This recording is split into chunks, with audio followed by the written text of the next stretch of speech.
Hello there. Welcome back to the Senate Podcast. We're on episode number 35, and it is Christmas. Merry Christmas, everybody. I'm joined by Jack Frost himself, the coldest one there is, full of cold takes. Tony Quinn. Even though this is an episode about hot takes, um, you have to redeem yourself because you're known as the cold take Tony. That So today you're was my gonna nickname in evolve. school. Yeah. Yeah, cold take Tony. So today we're gonna switch it up a little bit, but this is going out on Christmas. So Merry Christmas, Tony. How are you enjoying Christmas? Well, We're not there yet, but at my job, our Christmas break started. We have half a day today, and then we're off till January 2nd. But we have to use any personal time we have before the end of the year. So I had enough to where I took off yesterday and today. So my break started a little early. My Enjoy copy of Final Fantasy 16 yes, just arrived a few minutes ago. I played the demo. Like, it's basically like the first about 2 hours, like the intro, and then it ends on this big climax where you're like, oh my I god, actually I want to wonder jump how into that's that gonna game. play. So I can't wait to watch my productivity just evaporate because I'm gonna be jumping into the world of, I don't know, I forgot what the kingdom's called, but I I can't forget wait to which one it join is in that, Clive but on his yeah, journey. I'm trying to get into that series, but 16 looks amazing. So It's who knows? Maybe pretty, that'll be a like, Christmas the game for me. combat's like more traditional hack and slash, so that might be a great place for you to start because like it's, I mean, not to say there's no strategy, but like, it's more of what you're probably used to than like, Yeah, even I love 7 action. Remake is action, but it also has the turn-based element.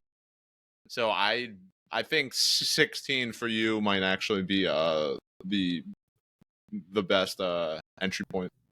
I do too. So like I said, I like action games, and today we're talking about hot takes. So let me just pop it off. You ready? Yeah. I'm gonna start out with some hot takes. I'm gonna just drop them. Ready? I'm dropping them hot.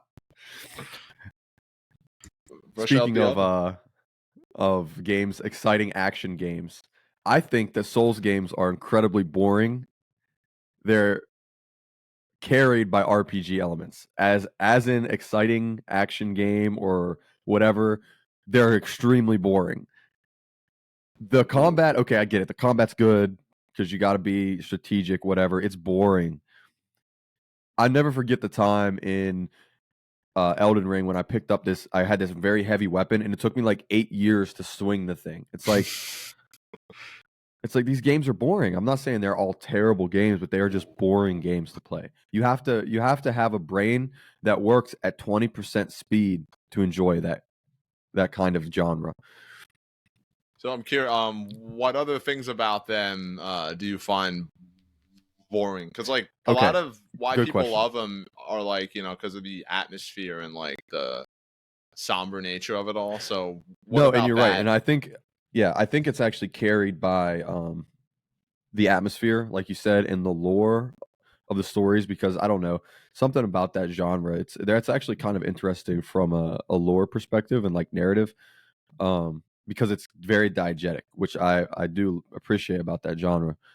Um, Obviously, I'm using a lot of hyperbole saying it's terrible or it's boring, but it is kind of boring. It's carried by RPG elements and whatnot. But what I do like about it is, like you said, the world, the atmosphere, and all that. But what is not fun about Souls games is they all kind of look the same. They're all kind of samey.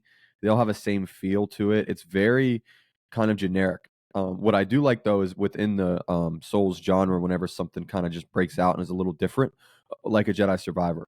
Um, Essentially, that's a Souls game, but it's so different. There's so many Yeah. other elements to it. But strictly Souls games, I think are boring. So Yeah, I played a little bit of Bloodborne like a year or two ago, and like, yeah, it's a beautiful game and everything. It's a well-made game, but like Okay, I don't understand Souls fans. Maybe some of you can help me out. Why do you look at games where when you die, you have to return back to where you died and reclaim all the stuff you lost because you died, and think that that sounds fun? Because that's just miserable. That was what I didn't It's like about yeah. Hollow Knight. That was what I didn't like about Near Automata. Like, I just don't like. I don't like feeling like, oh, okay, now I'm back to nothing, and I have to go on like a 20-year odyssey to It's reclaim all the boring. shit that Yeah. I lost. Like that, I don't know. To me, it's Yeah, boring. I I mean, a mean, hot take. Put whatever. on Elden Ring. I'm falling asleep. All right, give me a hot take. Okay, Hot take one of Tony my coming hot in. takes is something that I've heard being slandered in the past year or two. So I'm just gonna say it. Eternals is one of the best MCU movies. Period. End of story. Like, this is an MCU movie. Yeah, it has writing flaws. Yeah, the villains just seem like they randomly spring out of nowhere and they're not really developed and stuff. But like, okay, name of all the popular MCU movies, Iron Man, freaking Captain America, Winter Soldier, stuff like that. How many of the popular MCU movies actually have something to say? That actually make you think about life? That actually have scenes that are just somber and reflective, and try and make you think and have characters talking about different perspectives? I could think of maybe two: Black Panther and Captain America Civil War and kind of Winter Soldier. That's basically it. Every other MCU movie, I'm not saying I don't like a lot of the MCU Yeah, movies, but Guardians they're 3. they're Respect. kind of surface level. Like, they're not like, you watch them and you're like, wow, I had a lot of fun. Okay, whatever.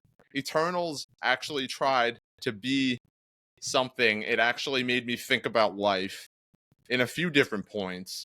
And I mean, everybody's like, oh, MCU movies, they're special effects heavy, and that kind of ruins it. I agree. Eternals was shot on location for at least the majority of it. It's a freaking beautiful movie. The ending with Icarus, that's a powerful message right there. How a villain was so devastated by the fact that everything that he was raised to fight for and programmed to fight for just fell apart. He, spoilers if you haven't seen it, don't click. He commits suicide because he just can't take it. Find me an MCU movie that has anything as poignant as Eternals. Not a lot of them exist.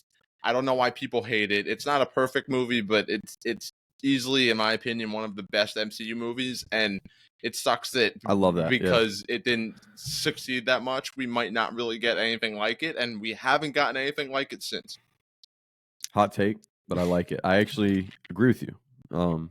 I think that was great. Great point. That's a hot take. You want to hear another hot take? It's involving movies. Give it to me. All right, ready? DC movies are great. They're just not the MCU.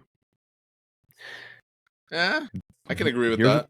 Here's the thing about the Mostly. MCU. Everything has to be connected. Everything has to every pebble that you see in the movie has to be connected to a pebble from another movie.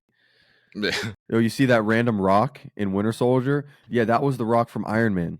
like it gets annoying, but DC movies, okay, they're somewhat connected.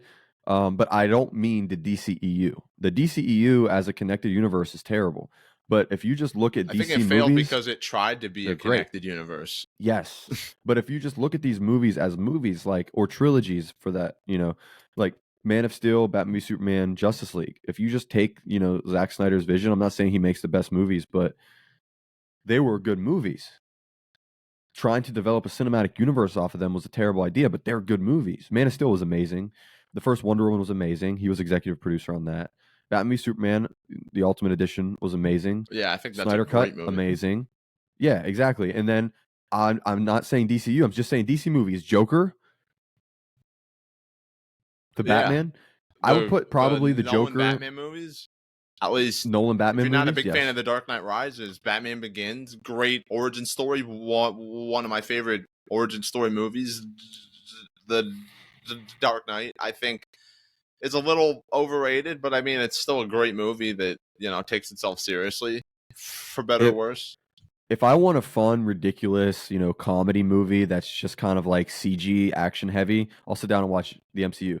If I want to watch something, grounded with, you know, uh, darker, elements to it, or I don't know, something that's not as cookie cutter, I'll watch DC. Now, I'm not saying every DC movie, obviously. You got, something like Shazam in there or Wonder Woman 2 or from what I'm hearing, Aquaman 2 or even Blue Beetle to an extent. But you have stuff like interesting stuff like Black Adam and whatnot. But DC movies are great.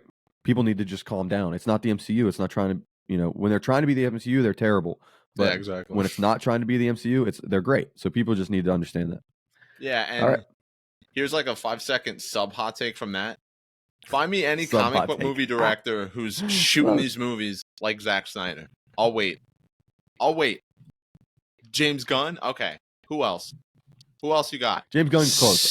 Sam Raimi? James Gunn's close. Okay. I'll give you Sam Raimi. Other than that, Yeah, maybe. Zack Snyder's comic book movies, feel about them however you want to. Yeah, they have problems. They're better looking and more well shot and more visually memorable and interesting and artistically brazen than 90% of the freaking MCU. Okay, those are hot takes, but you understand where I'm coming from. Oh yeah, definitely. Yeah. Okay, you're still kind of cold take Tony a little bit. That was a good one, but you're not officially hot take Tony yet. You're still cold take Tony. Okay, you want me to get hot? Okay. Here's before I jump into the other ones, here's just a quick one about music. AC/DC is one of the most overrated bands of all time. They're great musicians. Yeah. Brian Johnson sucks as a vocalist. He's can actually sing, but for some ungodly reason, when he gets into the studio, he just has the idea, I'm going to sound like a parrot who's having every one of his feathers ripped off one by one, and do you hear that? It's just not pleasant to listen to. I don't understand it. It's AC/DC is carried by Angus Young being one of the best guitar players ever. Every song they make sounds exactly the same. Bon Scott was a way better vocalist, and I think their songs were better with him. AC/DC died when Bon Scott did. Do you hear that? You hear the people cheering? People are cheering for you, Thank Tony. you. Thank you so much. Okay, you're getting closer to hot take Tony, but you still got a ways to go. Okay, let me just give a quick one, since you did a quick one. Sonic is better than Mario. Simple as that. I don't want to hear anything. What personality does Mario have? It's a me. That's it. He's a simp. He is the biggest simp of all time. Mario has no backstory, no personality. Probably the most backstory we get from him is from Paper Mario: The Thousand-Year Door, which I'm glad is coming back. But he's boring. He has no personality. All of his personality is Luigi. That's it.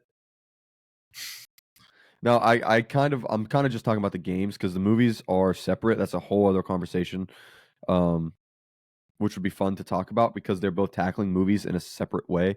But just in terms of gaming, as gaming characters, Sonic is better than Mario. Sonic has so much personality. Got to go fast. I mean, come on, he's the hedgehog.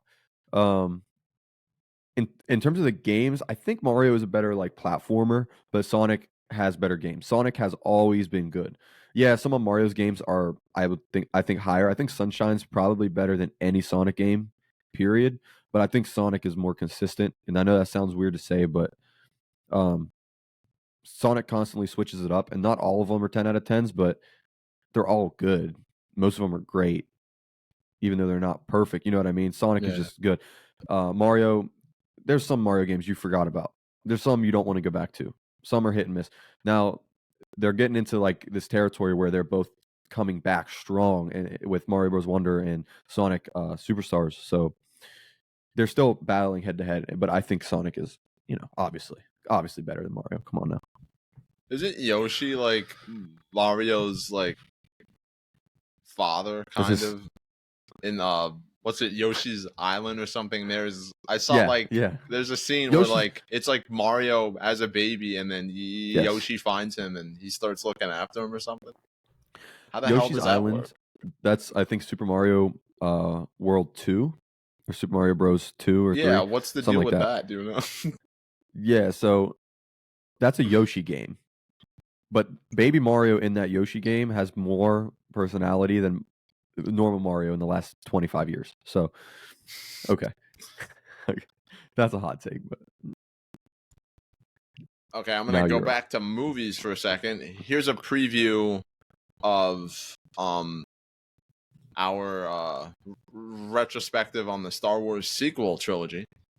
Han Solo in The Force Awakens is a better character than in the original trilogy in its entirety. I stand by that. Han Solo. Everybody loves Han Solo. They're like, Han Solo is so cool. Han Solo is so great. Oh, I freaking love Han Solo. Why do you love Han Solo? Because he's suave, cunning. He has great one-liners. He's a lovable prick. Okay.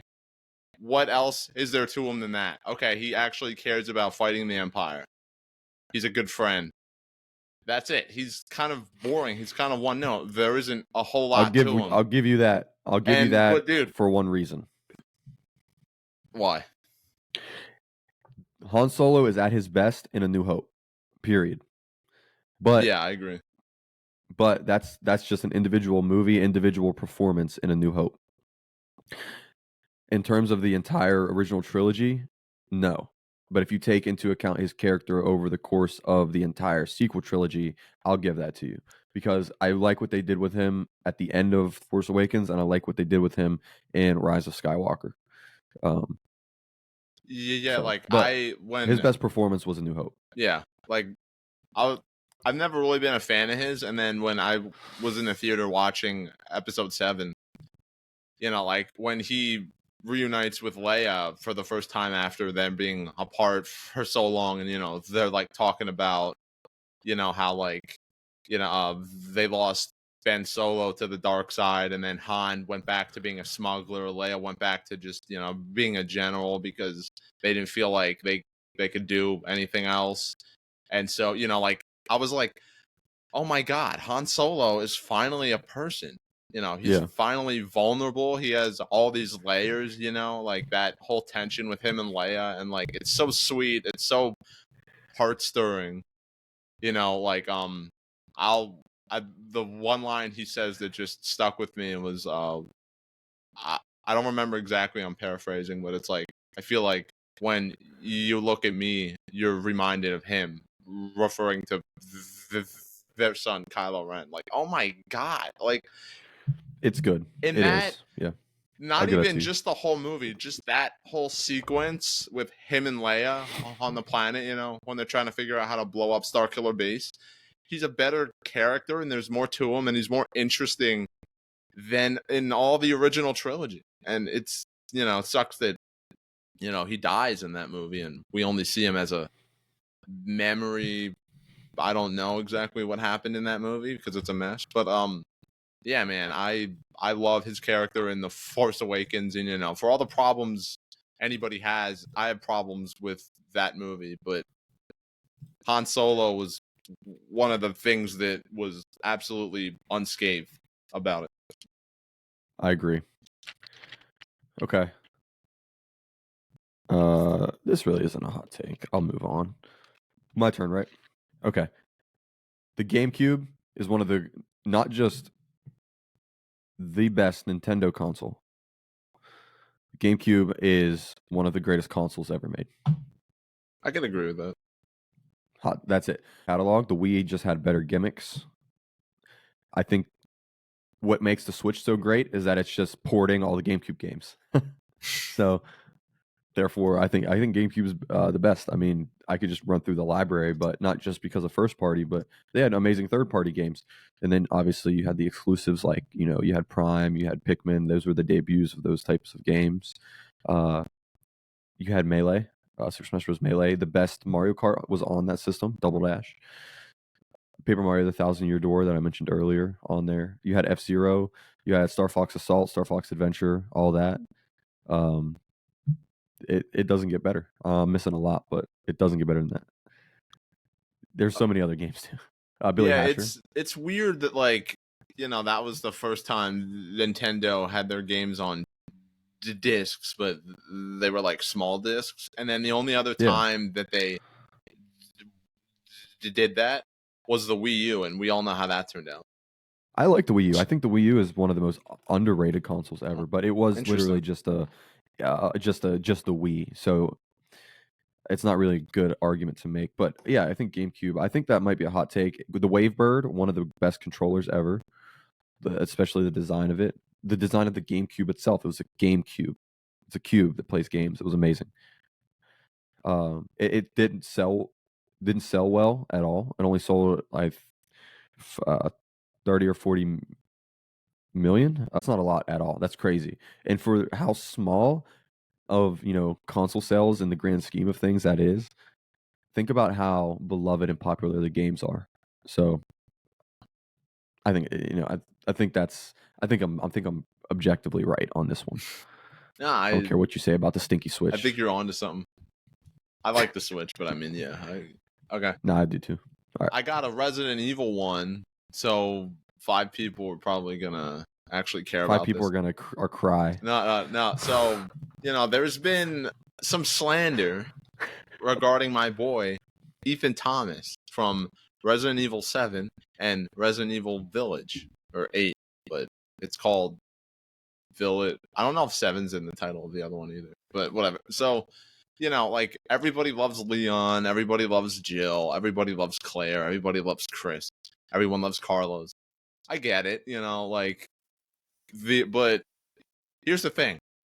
In these kind of stories, I don't really care about the people that are like special forces agents, they're specially trained to, fight this threat. Resident Evil 2 Remake's one of my favorites because Leon is just a cop.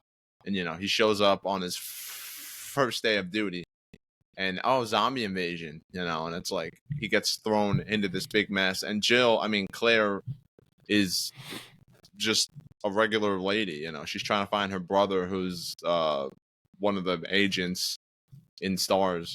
And, that was just a relatable human story because we have these people who weren't specially trained, they were out of their element.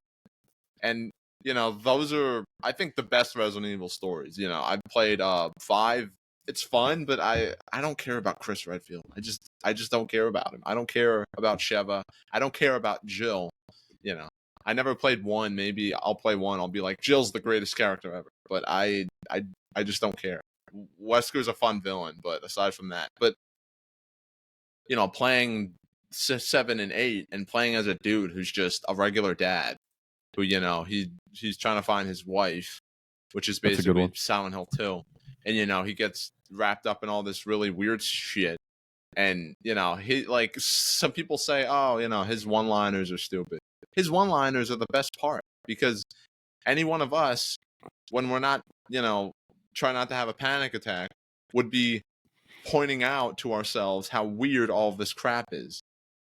He's just a guy who's like us, who was put into this world. And yeah, he technically dies and becomes essentially not human, but like Ethan Thomas is a great character. He's a fun character. He's not like any of the other characters, really. He's just trying to look out for his family, trying to figure out what the heck is going on. And the only time in a Resident Evil game that I ever felt any emotion was in 7, when the whole reveal of the whole family storyline.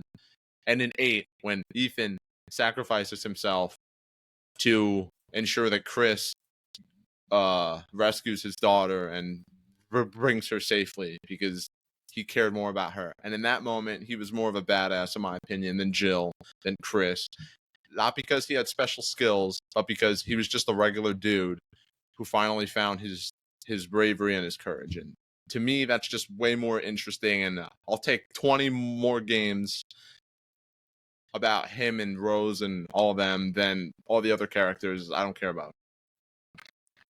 I like that one. That's a good one. Give me another one because I'm looking up something.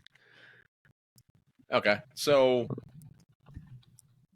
Devil May Cry is a popular series, right? And a few years ago, like 2013, it received a reboot, which was made by Ninja Theory. And a lot of fans hate that game. I understand why to an extent, but I'm here to tell you that no, DMC Devil May Cry, which is a crappy title for a reboot because it's just basically the same as the first game, is a great game. It's one of the best games. I don't know. People are kind of being stupid. They're kind of being stupid about this game. Aside from that one scene that basically antagonizes fans, which I think was a dumb idea and wasn't going to win anyone over, it's a great game. It plays, in my opinion, better than all the other games except 4 and 5, by far, hands down. Some people had a problem with, how stupid and cheesy and how, the whole tone feels like early 2000s edginess. But they don't care that the original games are basically over the top early 2000s anime. That's fine. But this game, is like a pastiche and a parody of, like early 2000s edgy stuff, with like supernatural conspiracies and stuff. Like the whole game is doing what the other games did, but just making it Western, just taking it in a different direction. Leon in this game, I don't see how people hate him. He's edgy and kind of an asshole, but he's still snarky. He's still cracking one-liners. He's still a ladies' man. He still drinks. He's still, carefree as ever. But they just love the original Dante. I think I said Leon. They just love the original Dante, who's, just always cracking one-liners, and, he just walks in a room and he's like, whoa, that's weird. Ooh. And then the freaking Seinfeld theme plays.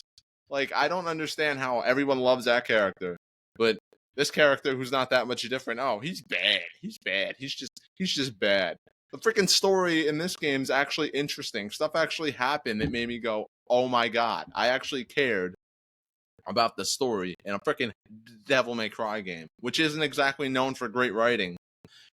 But yet, when this reboot that they don't like has bad writing, that's bad. The other games have bad writing, and it's just, supposed to be, cheesy and over the top. That's the whole point. I don't know why people hate this game. I think part of it's a vendetta. The studio that made it were antagonizing the fans, but just put that aside, look at the game, realize that it's one of the best in the series, and it sucks that we won't ever have a sequel because some people don't know how to be open-minded. You're almost a hot take, Tony. You're almost there. The meter is moving up. How many more you got? 1. That one better be a good one. Let me get these 2 done. Yeah, I don't want to say because they kind of tie together. Yeah. I don't want to. Okay. I don't want to say mine. It kind of hurts me to say this, but then once you think about it, you'll understand where I'm coming from. Insomniac being bought by PlayStation was one of the worst things that could have happened to Insomniac games. I can't wait to hear this one. Before Insomniac was bought by PlayStation, they were what you would consider a second-party studio, which means they basically made first-party games for multiple publishers. Meaning, they made Ratchet and Clank, Resistance, for PlayStation. They made Sunset Overdrive for Xbox, and they even made some other ones. They made some VR titles. They also made, forget some of the names of their lesser known stuff, but point is they made a lot of games for different studios and different types of games, first person, third person, VR, whatever. Then you see them starting to get into the formula of Spider-Man. Obviously, PlayStation, owned by Sony, they have the rights to Spider-Man. They want to make a Spider-Man game, so they buy Insomniac. What they're doing is they're turning Insomniac into the Marvel studio, the Spider-Man studio. This is taking all creativity away from Insomniac. Yeah, as soon as I do kind of feel because their Spider-Man game, like like the PS4 game Miles Morales, aside from Miles having unique powers, wasn't really that different. And then I played a lot of Spider-Man 2, and I mean, it's a great game. I'm not going to say it's bad. Heck no. But it doesn't strike me as like, oh, this is like an evolution necessarily. Like, so they made a bigger map, and that's basically it.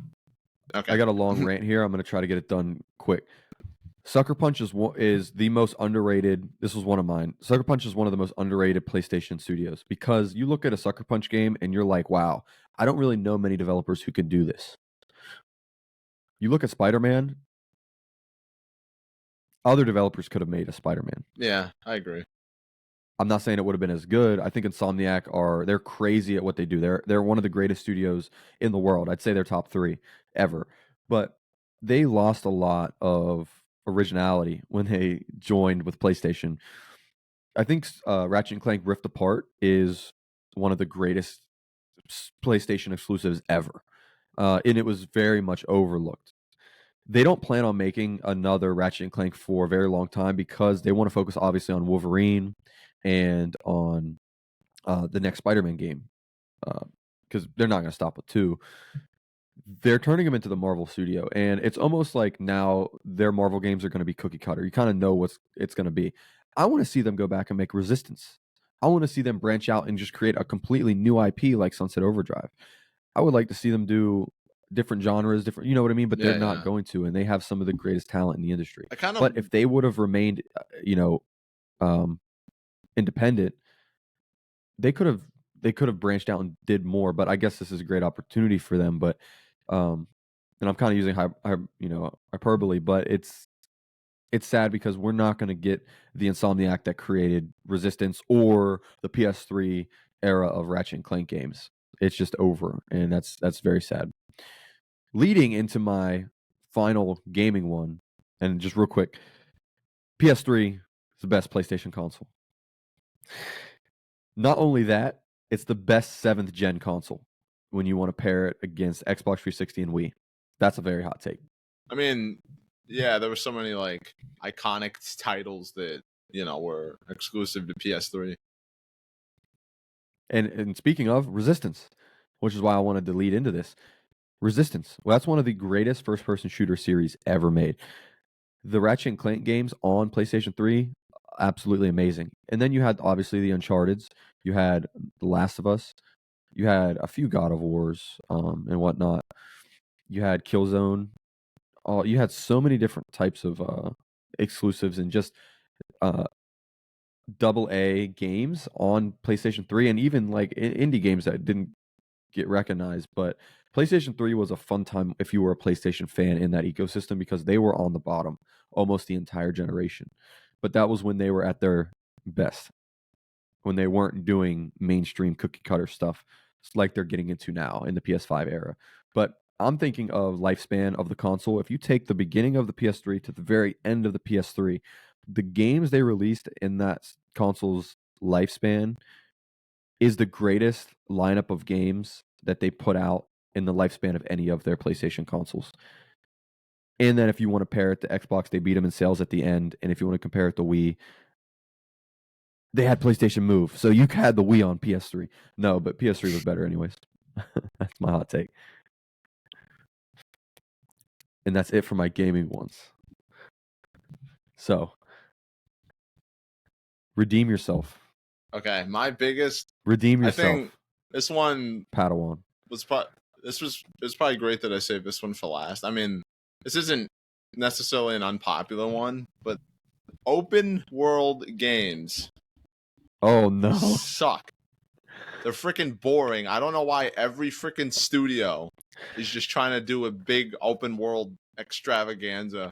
Freaking like you got freaking Breath of the Wild. That's probably the greatest walking simulator ever made. It's a great walking simulator. You could like walk for 20 minutes in that game and see nothing, and then when you see something, it's like something you saw on this other side of the freaking map. I don't understand. Like I don't know. Like I guess I could see the argument. Well, yeah, I agree with you. It's fun. You're 100% right. It's fun to play a game and explore a beautiful landscape and just be able to go anywhere. And it's like, yeah, no, that's fun. But what's better? How about you go outside? Doing that in real life. Yeah, like when I go for walks and I go somewhere new and amazing. I reach like a branching path, I'm like, ooh, do I want to go over there? Who do I want to go over here? I don't see what's fun about just sitting with the controller and just like walking like 20 feet over to this marker over here so I can accomplish a side quest. And let me fast travel back to my base. Like, I don't know why so many studios are trying to do open world. People actually get mad when certain games aren't open world. And it's one thing if like, they were like saying that they would be open world and they weren't. But like there were people who were like pissed off that Final Fantasy 16 wasn't open world. And I'm like, you can craft the environment to so much more detail, fidelity, and performance. Redfall failed. It was open world, and they said that they could not, because of the open world elements, they could not make it 60 FPS, and the game was in 30 FPS and ran terrible. So there are limitations to open world. I mean, that's a terrible example, but like think about Horizon Forbidden West, the best looking open world game ever. It's not fun when you can just go anywhere you want. I guess it's massive and whatnot, but think about scripted moments. Even with Spider-Man, you got a ton of scripted moments, and not just scripted, but you have set paths that are crafted and they look and feel amazing. And it's not like it's just it's a span of buildings that are all painted on and they're all similar and it's just copy paste. It feels like it's something crafted. Yeah, I don't. Where you mentioned Horizon Forbidden West, Horizon Zero Dawn, bro. Honestly, here's another sub hot take. Yeah. One of the most boring freaking games I've ever played in my life. Like the sci-fi tribal fantasy aspect is cool. Well, it's cool. It's not fantasy, but dude, it should have been more linear. When I play, when I got the ability that lets you transform the machines that walk on all fours into a rideable mount, I'm like, oh, cool. I started riding it. It's slower than you just walking. Because crafting is a big part of the game, you have to get off the mount and then walk over to the stuff and then walk over to your mount, get back on. Like, I don't know. I just want more linear games that have open world is seen as this big crowning achievement. Thankfully, people are starting to wake up to it. But there are some good open world games, some great open world games, like a Red Dead, or even something very cool like a Witcher or a Cyberpunk that's open world. But yeah, not everything needs to be open world, because open world actually ruins a lot of things and limits and restricts a lot of things in games that would be possible if it wasn't open world. I think that's what you're trying to say. Yeah, I just rather have a story that can breathe. Just a singular guided experience. Okay, you're still Cold Take Tony, but dang it, I have one crazy hot take, and if you jump on this hot take with me, you'll be a Hot Take Tony now. You ready? All We're gonna end it with this. Christopher Nolan is overrated. Yeah, kind of. Okay. I'm glad we're on the same page. I think he has made one or two of the greatest movies ever made in Inception and Interstellar, but I think besides that, he is kind of overrated. That's all I got. Well, no, you don't understand, Caleb. He's amazing, but it's important that his movies have some of the worst sound mixing you've ever heard in your life. That's important. That adds to the experience. You're not supposed to understand what the characters are saying. It's like, wow, guys, do you like the Nolan trilogy of Batman movies? And do you like Interstellar? It's like, do you guys forget about Tenet? Tenet, dude, I've never had to rewind a movie so much in my life. Like, it was actually like, by the end of it, I was like, I never want to watch that ever again. Inception was cool by concept. I think his best movie probably is Interstellar. I like Inception more, but I think Chris Nolan's best movie is probably Interstellar. Not a huge fan of his Batman movies, but they're good movies. They're really good movies. I think, but I could try one last time to become Hot Take Tony. Spider-Man 2 is overrated, dude. I'm sorry. Spider-Man 2 is not it's one of the best comic book movies in terms of like style and vision. But like, dude, that movie, like, in terms of the actual film, the freaking screenplay is ass cheeks. Okay. Like Peter gets that speech I agree with from you. Aunt Yeah. May that's like, oh, sometimes we have to sacrifice our dreams, and then Peter has to relearn the lesson he learned by the end of the first movie, which is that I have to sacrifice what I want in order to be Spider-Man. And then at the end of the movie, he does You know what? that. That's a hot He take. grows as a person, but Yeah. then Mary Jane shows up, and then she's like, isn't it your time someone saved your life? It's time for me to make my own choices. And then Peter is just like, okay, well, if you're choosing to be with me, that's fine. We can be together. Cool. I'm happy now. And I don't Amazing Spider-Man 2 was way better because it actually showed that if Peter chose to have what he wanted after damn well knowing that that was a bad idea and not making the sacrifices, that it could end badly. And Gwen Stacy dies as a result. That's a great movie. One of the best Spider-Man movies. Cry about it. All right. We have unlocked Hot Take Tony. It took a little bit to get there, but Hot Take Tony is back. Yeah. He definitely after that. I think that was great. We had some crazy hot takes, so we're gonna just leave it at that. It was a fun episode. Christmas, Christmas time, Christmas episode. Our gift to you guys are the gift of hot takes. So anyways, Tony, it was a lot of fun. Thanks for coming on. Enjoy Christmas, enjoy the holidays. Same. I need a break after hearing that. That was what a way to end it. Nolan's overrated and Spider-Man 2 is overrated. I'm glad this is at the end of the episode, or else we'd get canceled sooner. All right. And thanks for watching, guys. We'll see you both. I'll see you, and we'll see everyone watching next year. Yeah. I guess 2024. So with that, we'll see you guys next time. Peace.